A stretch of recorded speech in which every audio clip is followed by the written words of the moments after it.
स्वागत करती हूँ आप सभी का टीवी 100 की सबसे बड़ी बहस धर्म में। मैं मुस्कान अभी मजार पर बुलडोजर, आधी रात में भारी पुलिस बल और सुरक्षा के कड़े बंदोबस्त के साथ चंद घंटों में सालों पुरानी मजार को जमींदोज कर दिया गया। रुद्रपुर के इंदिरा चौक पर बाबा सज्जन मियां और सज्जाद मियां की मजार को धामी सरकार ने अतिक्रमण बताकर साफ कर दिया। तड़के 4 बजे कार्रवाई शुरू हुई और 6 बजे तक ये सारी कार्रवाई खत्म हुई। अब तस्वीरें बोल रही हैं, पहले मजार अब समतल जमीन। सवाल बड़ा है कि क्या ये कानून का राज है या आस्था पर वार? क्या सरकार सही है या यहाँ पर संवेदनाओं पर चला बुलडोजर? उत्तराखंड के रुद्रपुर के इंदिरा चौक पर दशकों पुराने बाबा सज्जन मियां और सज्जाद मियां की मजार को रातों रात जमींदोज कर दिया गया। भारी पुलिस सुरक्षा के बीच प्रदेश की धामी सरकार का बुलडोजर सड़क के बीच में आ रही मजार पर चल गया और प्रशासन ने रातों रात सारा मलबा हटाकर जमीन को सफाचट कर दिया। तस्वीरों में आप साफ देख सकते हैं कि किस तरह से प्रशासन ने ये बड़ी कार्रवाई की है। ये पहले की तस्वीर भी है जिसमें पहले यहाँ मजार हुआ करती थी और अब मौके पर समतल भूमि नजर आ रही है। वही प्रशासन की तरफ से की गई कार्रवाई वीडियो भी आप देख सकते हैं, किस तरह से मजार को ध्वस्त किया गया है और मलबा भी मौके से हटा दिया गया। मजार वाली जगह को अब समतल कर दिया गया। प्रशासन ने मंगलवार तड़के लगभग 4 से कार्रवाई को अंजाम दिया और 6 बजे कार्रवाई को खत्म किया। उत्तराखंड की धामी सरकार अभी तक 534 ऐसी अवैध संरचनाओं को हटा चुकी है।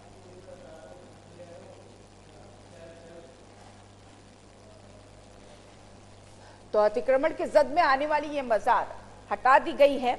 ये मजार को लेकर पहले ही यहां पर नोटिस दे दिया गया था, बावजूद इसके कई दिन बीत जाने के किसी ने भी कोई कार्रवाई नहीं की, लेकिन प्रशासन को यह हथकंडा अपनाना पड़ा।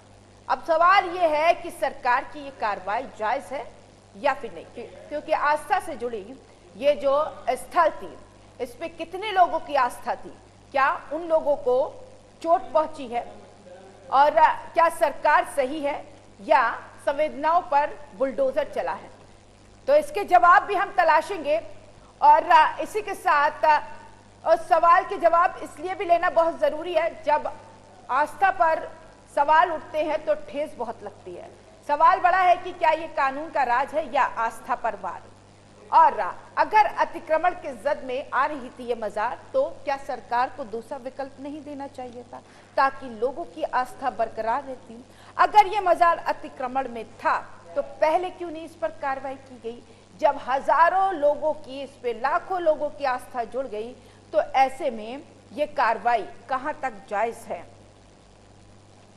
चलिए, कई सवाल हैं और सभी सवालों का जवाब देने के लिए हमारे साथ खास पैनल मौजूद है। सबसे पहले उनका तारुफ करेंगे, चर्चा की शुरुआत। मेरे साथ आचार्य योगेंद्र जी महाराज, हिंदू धर्मगुरु हैं, आपका स्वागत है। पंडित सुशील पाठक, हिंदू धर्मगुरु हैं। मोहम्मद उस्मान, मुस्लिम स्कॉलर हैं। जीरत अंसारी, मुस्लिम स्कॉलर। आप तीनों का भी बहुत बहुत स्वागत है टीवी 100 में। सबसे पहले मुझे लगता है मोहम्मद उस्मान जी, मैं आपके पास आना चाहूंगी। आप बड़ा फेवर लेते हैं यहाँ पर, तो मैं जानना चाहूंगी ये जो सरकार की कार्रवाई हुई है, वो स्थल जो विवादित है, अतिक्रमण में आता है, उस पर प्रशासन शासन की कार्रवाई होती है, आप इसे जायज मान रहे हैं? देखिए, जहां तक आज के इस मजार के तोड़ने का ताल्लुक है, कोई ये पहली घटना नहीं है। इस तरह की घटनाओं की उत्तराखंड में तो पहले से ही एक तरह से बाढ़ आई हुई है और एक तरह से पूरा एक अभियान जैसा चलाया गया और लोगों को ये चाहा गया कि उनकी आस्था पर भी चोट पहुंचे और उनकी तरफ से गलत प्रतिक्रियाएं आए ताकि उन्हें और ज्यादा तंग करने का, परेशान करने का सरकार को मौका मिले। ये सरकार अपने तमाम काम इस तरह के करना चाहती है जिससे एक खास वर्ग को तो खुशी हासिल हो और एक खास वर्ग के अंदर हीन भावना पैदा हो, उसके अंदर एक तरह से दबाव की भावना पैदा हो।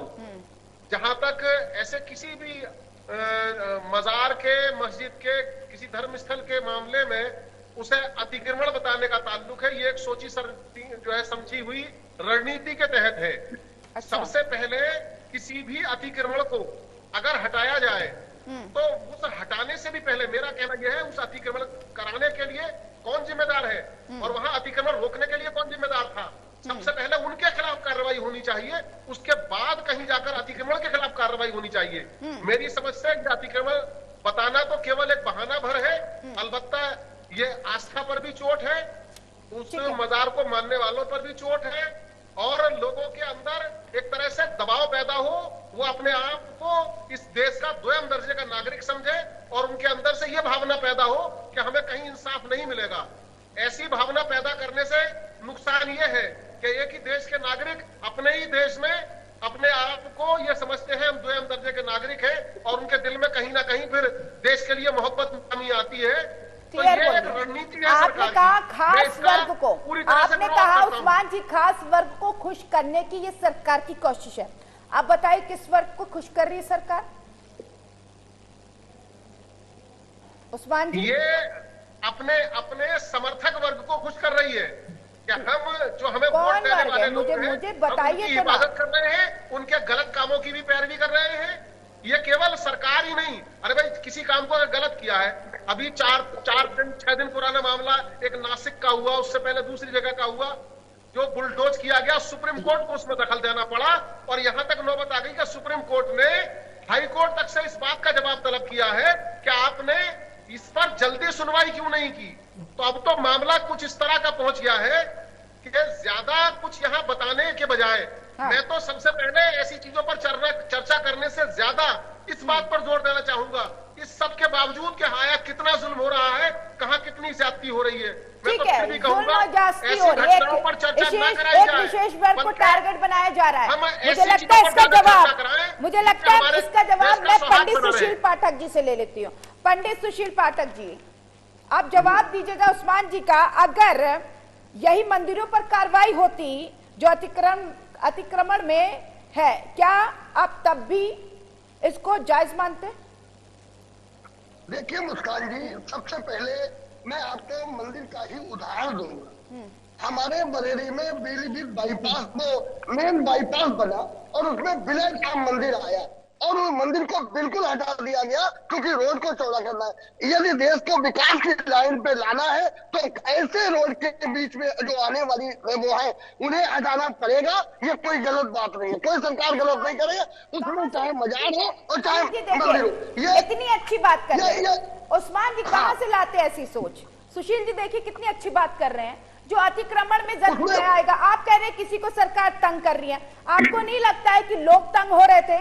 उस्मान जी देखिए, मैं अतिक्रमण की बात पर अगर बात है तो अतिक्रमण शब्द अलग है और चौड़ीकरण में जरूरत पड़ी ये चीज अलग है। मैं जो हमारे माननीय साथी ने अभी जिक्र किया एक मंदिर का, क्या चौड़ीकरण में जरूरत पड़ी और वो लिया गया है, लोगों ने सहमति दी, यकीनन उनको कंपनसेशन दिया हो गया और दूसरी जगह उसका बदला दिया गया होगा। तो अगर कहीं इस बात के लिए है तो अलग चीज है, और अगर अतिक्रमण को हटाया गया है तो उसमें बाजाब्ता जो कानूनी प्रक्रियाएं हैं उनको पूरा किया जाना चाहिए। ये इस तरह से रातों रात डकैती डालने की नियत से उस हिसाब से 4 बजे पहुंचे 6 बजे तक सारा काम खत्म कर दे, मलबा हटा दे, ऐसा कर दे, उस पूरी जमीन को समतल कर दे, ये मेरी समझ से बाहर है। अच्छा सुशील, ये भड़काने वाली कार्रवाई है भाई। रातों रात मजार गिरा दी जाती है और वहां पे मलबा साफ कर दिया जाता है, तो कहीं ना कहीं सरकार की गलत मंशा है। जवाब दीजिए सुशील जी, उसके बाद दोनों गेस्ट के पास जाओ। नोटिस उस मजार को भी दिया गया, नोटिस विलेज होम को भी दिया गया। जब नोटिस देने के बाद आपने स्वयं कुछ नहीं किया तो सरकार दोषी नहीं है, क्योंकि सरकार ने बाकायदा कानूनी प्रक्रिया का पालन किया। ना विलेज होम को मुआवजा दिया ना उस मजार को, क्योंकि अतिक्रमण करके तुमने उसको नाम बनाया है। ये देखिए, अगर आप किसी गलत जगह पे बनाओगे, ये आप एक बात बताइए, मंदिर मस्जिद गुरुद्वारे चर्च मजार आप अपनी जगह पर बनाइए, जो स्वयं की जगह हो, निश्चित है उस पर कभी अतिक्रमण नहीं माना जाएगा। अब आप कब्जा करके रोडों की जमीन पर बनाओगे तो उसको विकास में जो बाधा आएगी उसे हटाना पड़ेगा, चाहे वो मंदिर हो, मस्जिद हो, गुरुद्वारा हो, चर्च हो, इसमें कोई दो राय नहीं। मैं उसमें सरकार के कोई भी निर्णय का गलत नहीं मानता। अगर सरकार ने कोई उसमें रास्ते में बाधक आ रही है और उससे हटाया है, कोई सरकार की मंशा गलत नहीं है, इसमें सरकार ने बिल्कुल ठीक किया है। जीना जी, मैं आपके पास आऊंगी, सुन पा रही हैं? जी देखिए, एक धार्मिक स्थान पर धर्म का स्मारक बन जाता है, अतिक्रमण जगहों पे बन जाता है, उस पर कोई कार्रवाई नहीं करता। क्या पहले के लोगों को इतना भी समझ नहीं होता था कि धार्मिक स्थल जहां पे बन रहा है उससे लोगों को परेशानी हो सकती है? आने वाले समय में आस्था से जुड़ता हुआ ये स्थल कहीं ना कहीं लोगों को परेशान भी करेगा और इसी के साथ वार भी होगा आस्था पर, और वही हुआ है। तो आप इस कार्रवाई को कितना जायज मानती हैं? देखिए, ये जो कार्यवाही हुई है बिल्कुल गलत है। आपने देखा होगा कि मैं हमेशा एक स्कॉलर होने के नाते जो भी सही होता है उस पर सही बोलती हूँ, जो गलत होता है वो गलत होता है। मैं ये नहीं करती कि मुस्लिम है तो मुस्लिम के फेवर में बोलूंगी, या अगर हिंदू है तो हिंदू के फेवर में नहीं बोलूंगी, ऐसा नहीं है। जैसे कि अभी मेरे भाई ने कहा है कि भाई वहां पर अगर सब कुछ जायज था और वो उनको अगर कोई खतरा नहीं था तो उन्होंने सुबह 4 बजे से लेकर के कि उसको नेस्ता नाबूद भी कर दिया, वहां से मलबा भी हटा दिया, जमीन को समतल भी कर दिया। तो ऐसा बताइए उनकी मंशा, फिर उनकी मंशा कहाँ सही साबित होती है? वैसी बात कर रही है, क्या किसी को पता नहीं था उस विशेष जगह पर मजार अगर है? पता नहीं, तो मैं अगर समतल कर दिया तो क्या जी मेरी बात सुनिए, पता था जिससे आस्था जुड़ी हुई है वो भूल जाएगा यहाँ पर मजार थी? आप कैसी बातें कर रही हैं? आप प्रशासन के अगर दिमाग से सोचिए, अगर उनकी मंशा सही, अगर उनकी मंशा सही थी, अगर उनकी मंशा सही थी, नहीं तो अगर उनकी मंशा सही थी तो रातों रात जमींदोज करने का क्या कारण था? वहां से मलबा तक हटाने का क्या कारण था? अच्छा, मलबा रखा रहता तो क्या होता बताइए? नहीं, तो आदमी जो अगर किसी को बिल्डिंग को कुछ भी करता है तो 1-2 दिन तो उसका प्रोसीजर लगता है, 2 दिन तो नहीं, तो काम में लगता है, आपको करना क्या है? नहीं, मलबा कुछ नहीं करना है, पर इतनी जल्दी करने की आवश्यकता क्या थी? इतनी जल्दी ऐसे तो मैं बहुत से ऐसे मंदिरों की मैं आपको बता सकती हूँ कि जो अवैध मंदिर बने हुए हैं, आज तक उनका कुछ भी आज तक उनको कभी कुछ नहीं किया गया है मंदिर, बल्कि और उसको ज्यादा छोटी सी एक मूर्ति रख दी जाती है और आहिस्ता आहिस्ता आहिस्ता आहिस्ता उसको जमीन को पूरा घेर लिया जाता है। बहुत से मंदिर ऐसे हैं जो कहने का मतलब ये कि उत्तराखंड में सिर्फ मस्जिद और धार्मिक स्थल उसका जैसे मजार हो गया, मदरसे को टारगेट बनाया जा रहा। आपकी जानकारी के लिए मैं बता दूं 2023 से 2023 से मई से लेकर यहाँ पर अगस्त तक उत्तराखंड सरकार ने 465 अवैध मजारों, 15 मंदिरों और 2 गुरुद्वारों को यहाँ पर वन भूमि से हटाया है। नंदा देवी जो था यहाँ पर, उसके पास अवैध मंदिर जो बना था वहां पर भी अधिकारियों ने ध्वस्त कर दिया। अब बताइए, जवाब दीजिए। मैं आपको जवाब ये बताना चाहती हूँ कि इसका मतलब उनको कहीं ना कहीं कंपनसेशन दिया गया होगा, कुछ ना कुछ ऐसा हुआ होगा। जैसे कि अभी आप देखिए जैन मंदिर का अभी जैन मंदिर को तोड़ा गया है, तो अगर वो जैन मंदिर अगर वाकई सच में अगर उसमें कोई प्रॉब्लम नहीं थी तो सब जैनी भाई मेरे क्यों आके धरना प्रदर्शन करते? तो कहीं ना कहीं उनकी जो भावनाएं थी वो आहत हुई है। तो ये चीज है ना कि एक तरफ ये कहते हैं कि मुस्लिम जो है वो भाजपा विरोधी है, तो जब इस तरह के काम करेंगे, अरे उसमें से आप कम से कम आप उसको टाइम में करते, ये काम आप दिन सुबह के टाइम में करते तो आदमी आराम से सब कुछ सबको बता के समझा के। ऐसा क्या आपके पास कोई एक भी तथ्य ऐसा नहीं है जिससे आप मुसलमान को अपनी कॉन्फिडेंस में ले सके? क्या कॉन्फिडेंस, क्या आपके पास कोई तथ्य ऐसा नहीं था?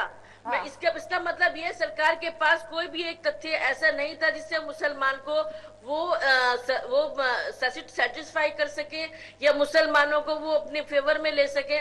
फिर कहते हैं कि मुसलमान बीजेपी की विरोधी है। जब वो इस तरह के काम करके आप ही बताइए मुस्कान जी, क्या ये बिल्कुल जायज था कि रातों रात वहां पर बिल्कुल हटा दिया गया, वहां से खत्म कर दिया गया एक मजार को? और मजार से मैं आपको बताना चाहती हूँ किसी मुस्लिम की नहीं, हिंदू मुस्लिम सिख ईसाई सबकी आस्था जुड़ी होती है।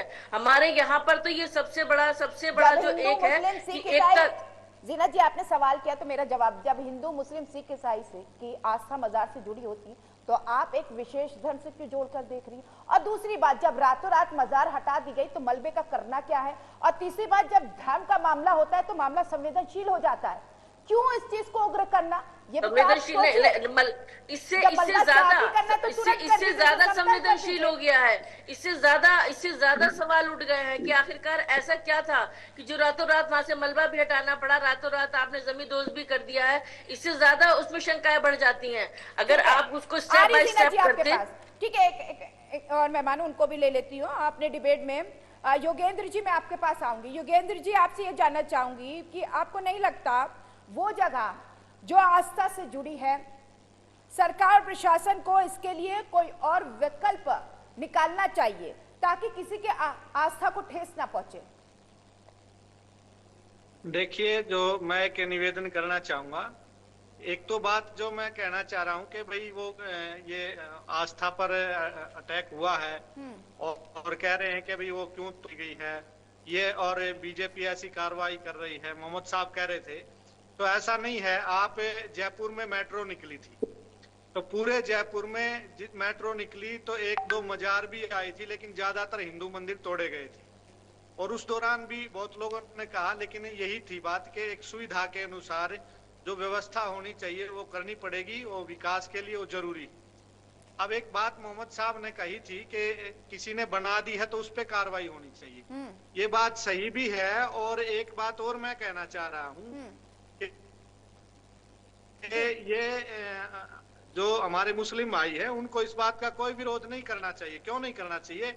अल्लाह तो कण कण में वास करता है, तो अल्लाह तो सब जगह है। तो मजार का, अब बहुत से मुस्लिम भाई सड़क पे नमाज पढ़ने लग जाते हैं, तो उसका कोई मतलब नहीं बनता। ऐसा ही वहां सड़क पे नमाज पढ़ने के लिए अल्लाह आपकी इबादत को सुनेगा, ऐसा ही आप घर में पढ़ोगे उसको सुनेगा। तो जब कण कण में अल्लाह का वास है, कुरान इस बात को बोलती है, तो जो व्यवस्थाएं देश के संविधान के अनुसार होनी चाहिए वो होनी चाहिए, उसमें कोई विरोध नहीं करना चाहिए। मेरा तो यही कहना है। ठीक है उस्मान जी, मैं आपके पास आऊंगी। विकास जरूरी है या फिर मजार? देखिए, इसमें कोई दो राय नहीं।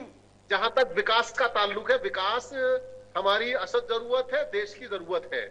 लेकिन जहां तक आस्थाओं का ताल्लुक है, आस्था भी यहाँ के नागरिकों का हक है और वो उससे जुड़ा हुआ है मसला। मेरा इस पूरे प्रकरण पर मैं जो एक बड़ी खास बात बताना चाहता हूं, जिसका मैं सवाल यहां से उठाना चाहता हूं। देखिए, अगर कहीं कोई मजार बनी है तो वो मजार तब बनी है जब वहां पर कोई व्यक्ति दफन किया गया है। अब अगर इस तरह से उस इमारत को बुलडोज कर दिया गया और उस पर वहां सड़क बना दी गई, कोई चीज बना दी गई, जब तक वहां से उसका वो चीज जो खास उसके लिए थी, जो उसकी खास लाश उसमें दफन थी, जब तक वो उसका हिस्सा वहां से मुंतकिल करके दूसरी जगह ना पहुंचाया जाए, तब तक वो चीज आस्था तो वहां जुड़ी रह गई, वो आस्था तो रोज पामाल होती रही। इसका अगर कोई तरीका अगर था तो उसका वो तरीका निकाला जाना चाहिए।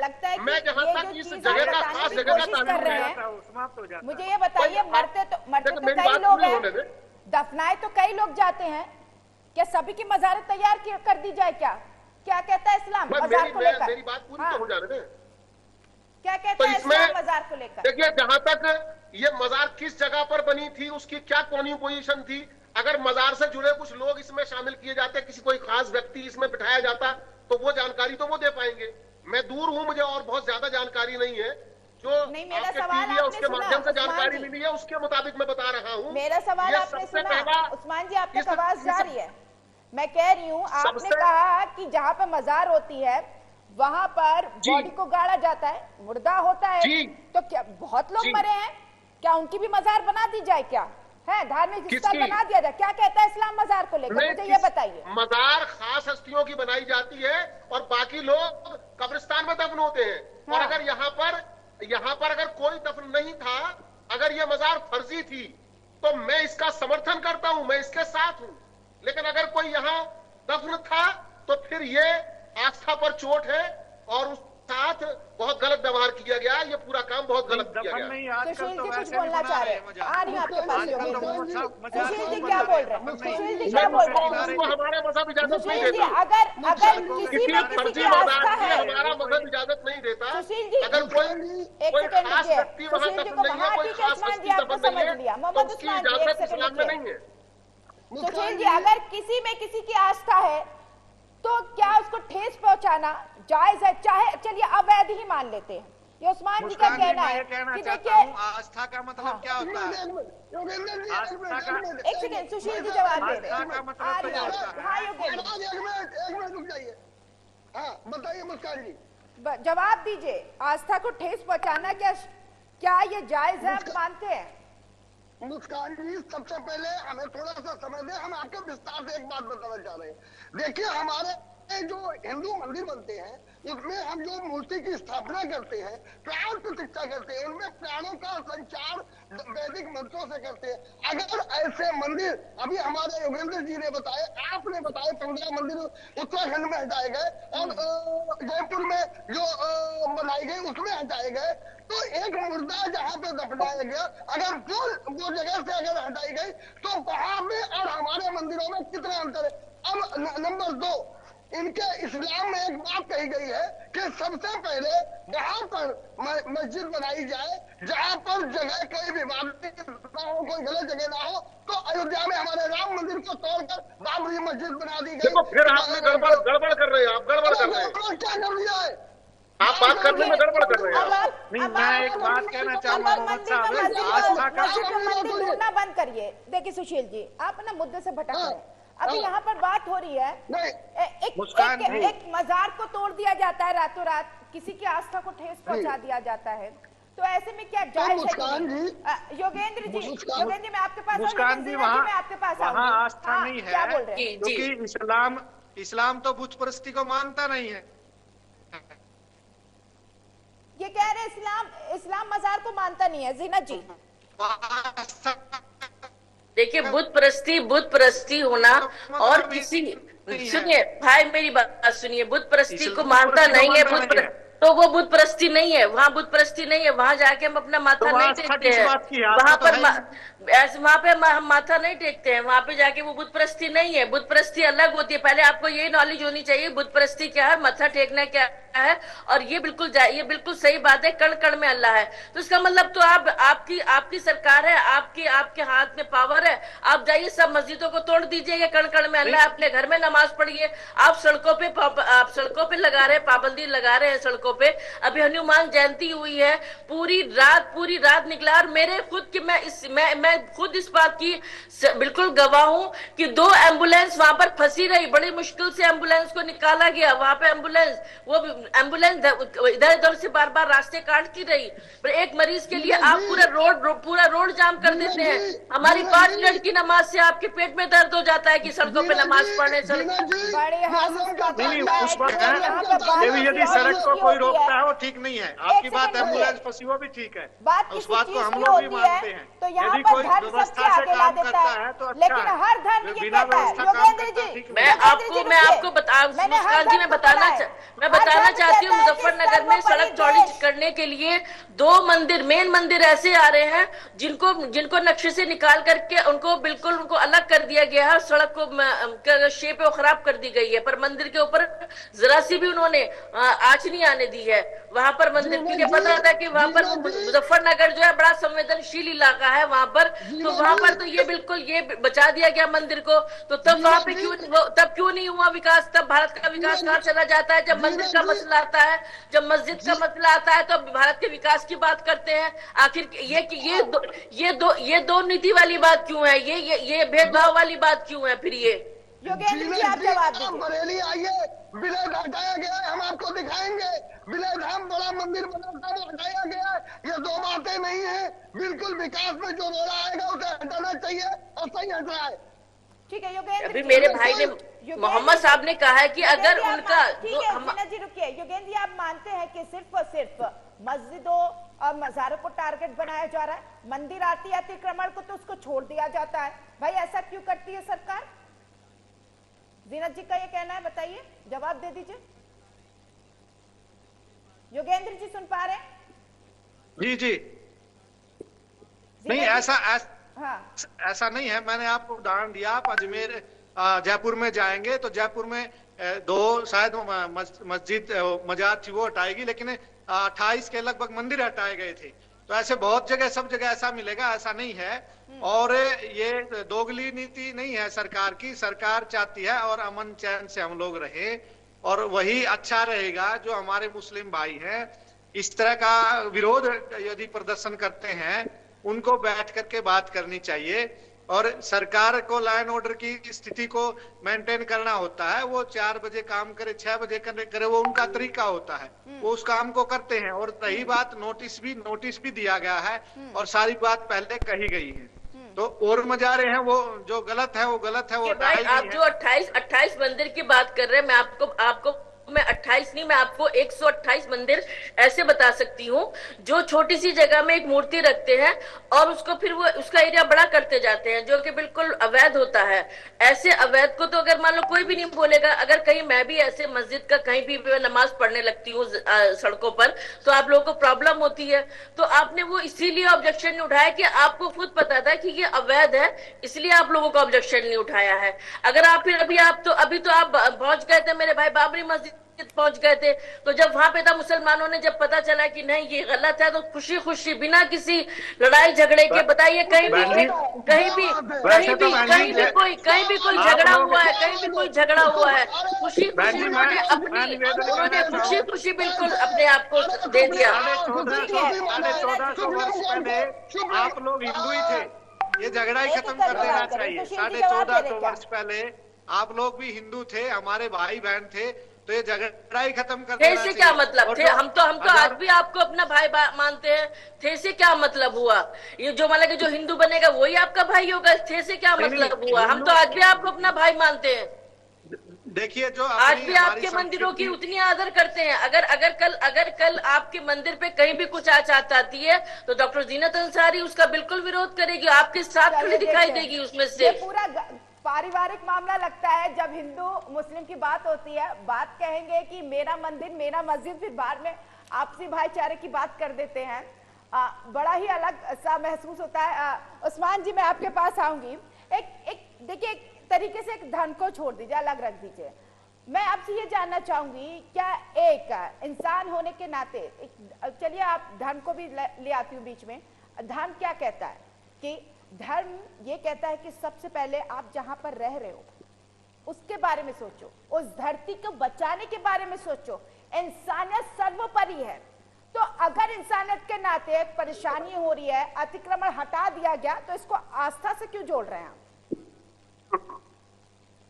देखिए, मैं अगर आस्था का मामला नहीं है तो मैं बिल्कुल आस्था से नहीं जोड़ूंगा।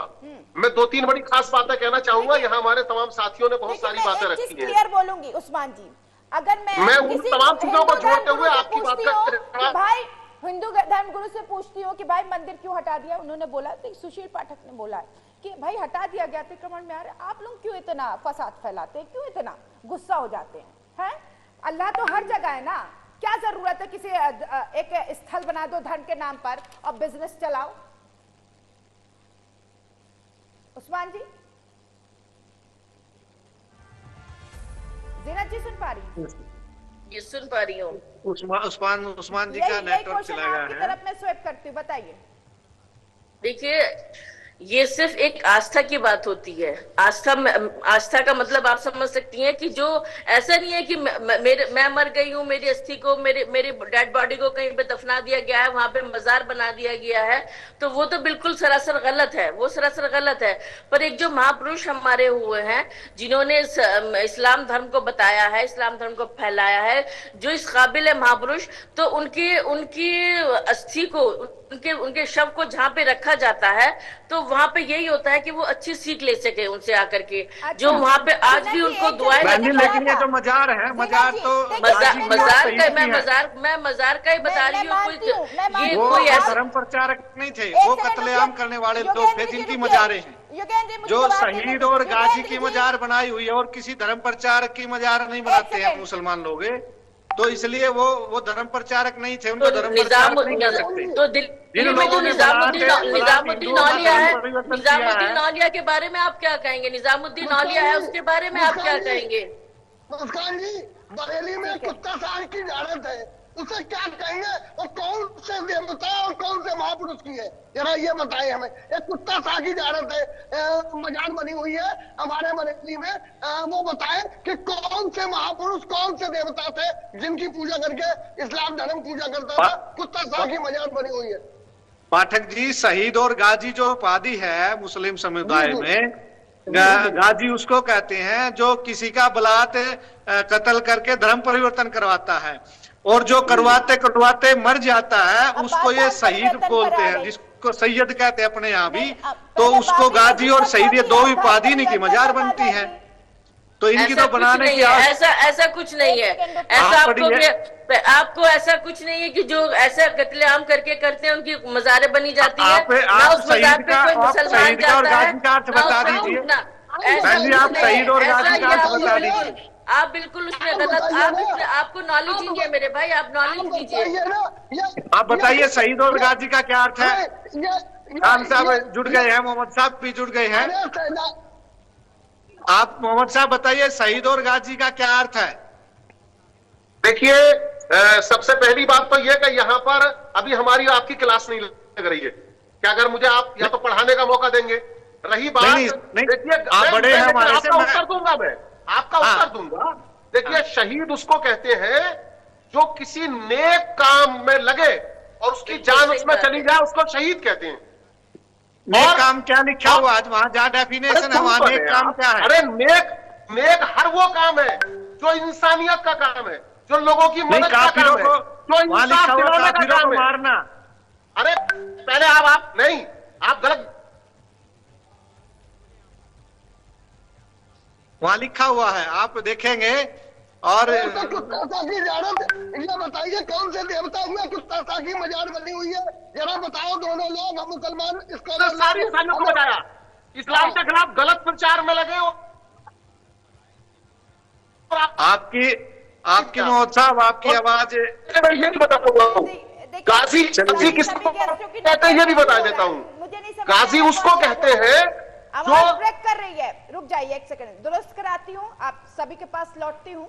चर्चा को शुरुआत करूंगी फिर से और जानूंगी सभी से, सभी गेस्ट फिर जुड़ेंगे क्योंकि नेटवर्क इशू आ रहा है यहाँ पर। आस्था से जुड़ा जब मामला हो जाता है तो भावनाएं सबसे ज्यादा सामने आ जाती हैं, लेकिन हर धर्म ये सिखाता है कि सबसे पहले आप जिस जमीन पर रह रहे हो ना, उसकी हिफाजत के बारे में सोचिए। इंसानियत सबसे ज्यादा बढ़कर है, इंसानियत के बारे में सोचिए, तभी सही तरीके से आपकी जिंदगी चल पाएगी।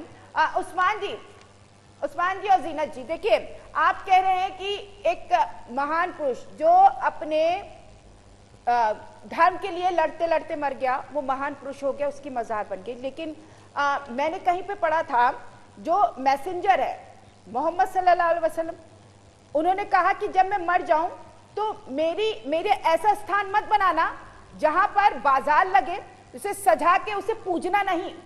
तो क्या उनसे भी बड़ा कोई महान पुरुष था क्या इस्लाम में? जी उस्मान जी, जरा सा दोबारा पूछ ले, दोबारा। उस्मान जी, मोहम्मद सल्लल्लाहु अलैहि वसल्लम ने कहा अगर मैं पर्दा कर जाऊं या फिर मर जाऊं तो मेरी जो कब्रिस्तान है उसे सजाना मत, उसे पूजना मत, बाजार मत बना देना। तो उनसे भी ज्यादा कोई महान पुरुष था क्या इस्लाम में? अरे मैं अभी यहाँ पर नेटवर्क नहीं है उनका, इस बात पर कौन जान रहा है, मैं उसकी मुखालफत की बात। चलिए जीना जी आप जवाब दीजिए, आवाज नहीं आ रही उस्मान जी। जीना जी, बिल्कुल सही बात है कि उनसे ज्यादा तो कोई मैसेंजर है ही नहीं दुनिया में, ना कोई है ना कोई आएगा उनसे जैसा। उन्होंने जो वो निकाला जा रहा है, इसका जो अर्थ निकाला जा रहा है वो गलत निकाला जा रहा है। नहीं, अर्थ तो जो लिखा है वही निकाला जा रहा है। गलत तरीके से अपने धर्म को प्रोड्यूस करके, गलत तरीके से अपने धर्म को प्रोड्यूस मत करिए, पहले जानकारी लीजिए। जीना जी जवाब दीजिए, आपके पास कोई जवाब की आवाज कट रही है, आप जवाब दीजिए। आवाज नहीं आ रही। मजार हो या फिर अन्य धर्म का मंदिर हो या गुरुद्वारा, मंदिर की वो मस्जिद की इबादत नहीं की जाती है, लेकिन यहाँ पर जो असली समस्या है वो क्या है, मैं उसकी तरफ ध्यान देना चाहता हूं। उस्मान जी आपकी आवाज क्लियर नहीं आ रही, जीनत जी आप जवाब दीजिए। ऐसा हम है इस देश के वासी, हमारा देश सर्वोपरि होना चाहिए, उसका हित सर्वोपरि होना चाहिए। तो मैं क्या किसी और लैंग्वेज में बता रही हूँ क्या? देश सर्वोपरि होना चाहिए, हिंदू मुस्लिम सिख ईसाई हर धर्म यही कहता है, देश सर्वोपरि होना चाहिए। आप हाँ, तो इसमें इसमें अगर हो क्या अतिक्रमण रहा है? की जद मैं में वही कोई तो चीज बताना आ रहा है चाहता तो हूं। यहाँ वो पर टूट भी जाती है, रोड करने तो वालों इतना का दुख सेवन क्यों किया हो जा रहा है? जीना जी, यहाँ पर अगर आप कातिलों मानती को हैं कि देश सर्वोपरि है तो इतना दुख क्यों हो रहा है? कातिलों का जीना जहाँ जी, स्वागत जीना किया जी जा सुन रहा पा है। रही? यहाँ पर मुझे लगता है उनकी आवाज का उस्मान जी की आवाज को, उस्मान जी की आवाज को डाउन करिए, उनकी आवाज वैसे भी नहीं आ रही, उनको खुद नहीं पता। आई एम सॉरी मुस्कान जी, आपकी आवाज समझ में नहीं आती है। मेरी आवाज आपको नहीं आ रही योगेंद्र जी? यहाँ पर लगातार एक खास वर्ग की तरफ से खास वर्ग की भावनाओं को आहत करने का काम किया जा रहा है।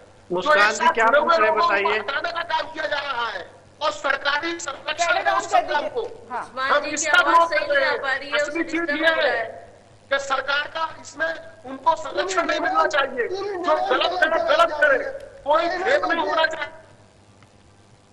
ठीक है उस्मान जी का नेटवर्क इशू है, फेडर डाउन कर दीजिए। मैं कह रही हूँ मैं योगेंद्र जी, आपके जीरत जी भी नहीं सुन पा रही। योगेंद्र जी, जब आस्था से जुड़ा ये मामला है तो संवेदनशील हो ही जाता है, ये सबको पता है। नहीं लगता है कि धार्मिक चीजों के लिए एक ऐसा स्थान होना चाहिए जिससे लोगों के आस्था को ठेस भी ना पहुंचे? जी बिल्कुल होना चाहिए। और मैं ये कहना चाह जगह रहा जगह हूँ, बन रही है मंदिर, जगह जगह बन रही है मस्जिद, जगह जगह बन रहा है मजार। भाई भगवान तो हर जगह है ना, सब बोलते हैं। वो गलत है। हाँ। देखिए, सबसे ओल्ड बुक ऋग्वेद को माना गया है। तो वेद ये कहता है कि अल्लाह कहो उसको, गॉड कहो उसको, ईश्वर कहो उसको, भगवान कहो उसको, परमात्मा कहो उसको, कोई भी नाम आपने दिया, वो कण कण में वास करता है। तो ये जगह जगह जो चाहे जगह जगह मंदिर बनाना होता है, जगह जगह मजार बनानी होती है, जगह जगह गुरुद्वारा बनाना होता है, तो वेद इसका आदेश नहीं करता है। और ये जो समस्या जो देश में उत्पन्न है, जैसे अभी देश का जो संविधान है वो कहेगा हमें विकास करना है, तो विकास करना है तो स्वाभाविक है संविधान कह रहा है उसको हटाया जाएगा। अब बात आ जाएगी आस्था की। तो आस्था क्या कह रही है? क्या आस्था ये कह रही है कि ईश्वर से भी ऊपर आपका कुछ हो गया है, या ईश्वर से भी ऊपर आपका कोई व्यक्ति ऐसा हो गया है जो जिसकी यहाँ मजार है या जिसका कुछ यहाँ बनाना होता है? तो मैं ये कहना चाहता हूं, वेद इस बात का आदेश करता है कि परमात्मा, भगवान, ईश्वर, अल्लाह, गॉड कण कण में वास करता है।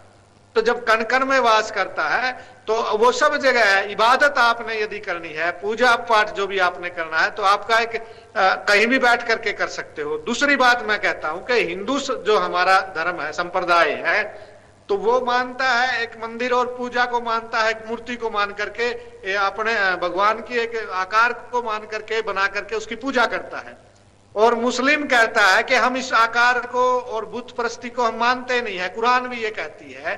तो फिर आपको मजारे बना करके या कहीं बैठ करके, अब सब लोग आस्था के नाम पर वहां इकट्ठे होंगे, कहेंगे हम यहाँ नमाज पढ़ेंगे। तो नमाज किसकी पढ़ रहे हो? नमाज अल्लाह की पढ़ रहे हो या जो व्यक्ति वहां दफनाया गया उसकी पढ़ रहे हो? सुन पा रही हैं जीना जी? बिल्कुल। देखिए, मस्जिद में जाने का, जैसे कि आपने कहा है कि आप मूर्ति तो अगर आप अपने घर में रख के वहां भी आप भी पूजा कर सकते हैं, तो आपको फिर मंदिर की क्या, तो आपको फिर मंदिर में जाकर के इकट्ठा होने की क्या जरूरत होती है? ऐसे ही हमारे मजहब में है कि एक साथ इकट्ठे हो करके मस्जिद में जाओ। मस्जिद में जाने पे जितने आप वजू करके घर से जाएंगे उतना आपको सवाब मिलेगा। नहीं, आप मानते तो नहीं है। यदि आप बुत परस्ती को मान लें तो आप भी हिंदू हो जाएंगे। आप मानते नहीं है। वहाँ पे बुत परस्ती की बात ही नहीं है, बुत परस्ती की बात ही नहीं है। यहाँ पर जवाब आप कुरान को पढ़िए, कुरान बुत परस्ती को मानते नहीं जीना है। जी हो गया। जीना जी, वक्त की कमी है। सुशील जी, आप भी 10 सेकंड का एक रिएक्शन दीजिए जल्दी से।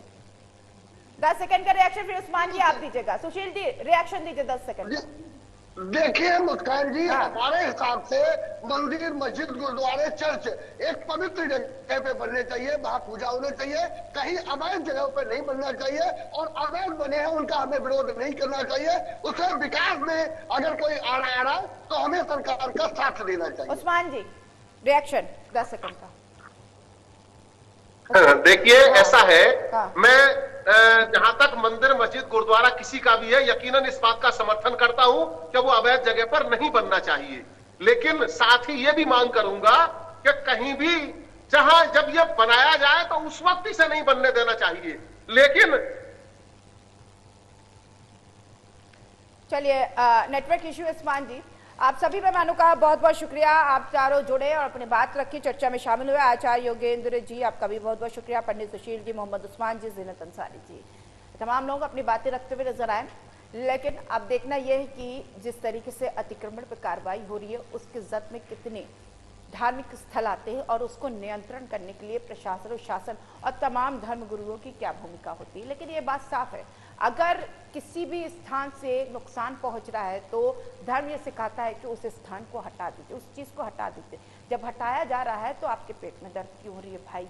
इस तरीके की क्यों आप रिएक्शन कर रहे हैं? आप पहले देश के बारे में सोचिए, इंसान के बारे में सोचिए कि इंसान को इससे कोई परेशानी ना हो। कि हर धर्म ये सिखाता है किसी इंसान को किसी से कोई परेशानी नहीं होनी चाहिए और आपको भी आपत्ति नहीं होनी चाहिए। फिलहाल इस खास कार्यक्रम में इतना ही। आप बने रहिए टीवी 100 के साथ।